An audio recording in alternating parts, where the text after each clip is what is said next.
What's up guys, it's Victor here again. The MacBook Pro is one of Apple's flagship products intended for pro users and featuring greater performance, active cooling and the touch bar. As a vital product in the Mac lineup, Apple typically updates the MacBook Pro on an annual basis. The M1 MacBook Pro was announced in November of 2021 and has received so many positive reviews from professionals and normal Mac users, which is really impressive bearing in mind that the M1 Mac is still in its early stage. This also means that the next version of the M1 Mac could be a game changer. Apple is holding an event today, the 14th of September 2021, and that's depending on when you will be seeing this video. In that event, they are expected to release the new iPhones and other wearable devices like Apple Watch. What we are not yet expecting to see is the new MacBook lineup that will feature a more robust and a major overhaul of their silicon technology, which might likely be named M1X or M2. Apple might surprise us. Anyway, if that doesn't happen, Apple is still expected to hold another event this fall in October or November where they will definitely announce the new MacBooks. In November of 2020, Apple released the new M1 MacBook Pro. However, it didn't include any design changes. That will likely change in 2021. According to various speculations, Apple is reportedly working on the new 14 inches and 16 inches MacBook Pro versions that will come with a better display, more ports and no touch bar. The M1 MacBook is great, but should you buy it now, seeing that the launch of the next generation of MacBooks is imminent, or should you wait for the new M1X or M2 MacBooks?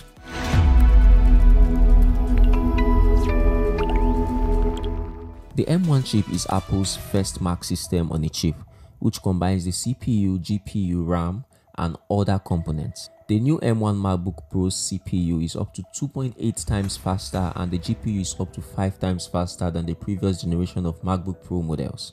The MacBook Pro with M1 is one of the best computers you can buy right now, with an unequaled combination of power and endurance. And I know this because I've been using this system for months to get through my workload, and no matter what I throw at it, it rarely stutters. The best way to describe the M1 MacBook Pro's performance is that it dissolves the boundary that stands in your way of getting things done. It's almost as though the laptop has vanished. The M1 MacBook Pro retains its aluminum frame with a big Force Touch trackpad, speakers on the side of the keyboard, and a 13.3-inch display with slim black bezels. The display has a 2560 by 1600 resolution, 500 nits of brightness, P3 white color support for vibrant true to life colors, and True Tone, which adapts the display's color temperature to the ambient illumination for a more natural viewing experience. Apple's M1 MacBook Pro has a 720p FaceTime HD camera, which is the same as the previous model's camera, but Apple claims that the M1 has greater noise reduction, dynamic range, and other capabilities. The M1 MacBook has a magic keyboard with an improved scissor mechanism that is more reliable than the previous butterfly mechanism, with up to 1mm key travel for a stable key feel, just as the Intel MacBook Pro versions. The top of the Mac contains a touch bar with touch-based controls and a Touch ID fingerprint sensor, which can be used to unlock the Mac, make purchases, and more. Touch ID is protected by the secure enclave. With up to 11 times better performance on machine learning workloads, the MacBook Pro is now faster at machine learning based features such as facial recognition and object detection. For the M1 MacBook Pro, Apple implemented a new active cooling system that maximizes processor performance while minimizing noise levels. And while using the M1 MacBook Pro, it's really easy to see these changes.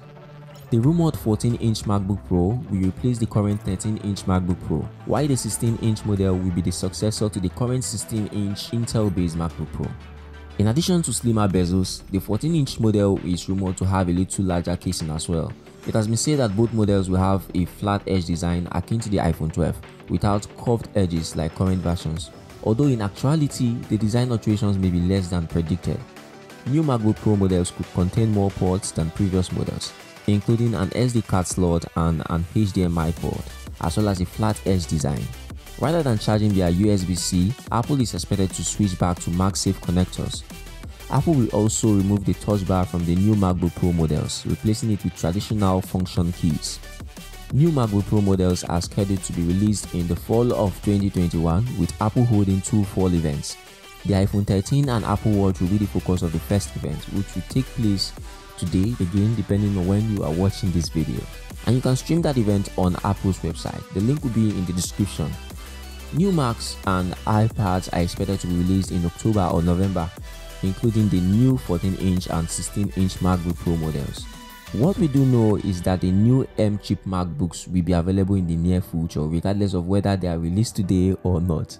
So I would recommend waiting for the new MacBooks that will come with a bigger display, more connections including an SD card reader and HDMI connector, a better keyboard and trackpad, and true function keys instead of the touch bar that is not intuitive.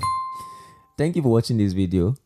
I'll see you when I see you in the next one. Bye.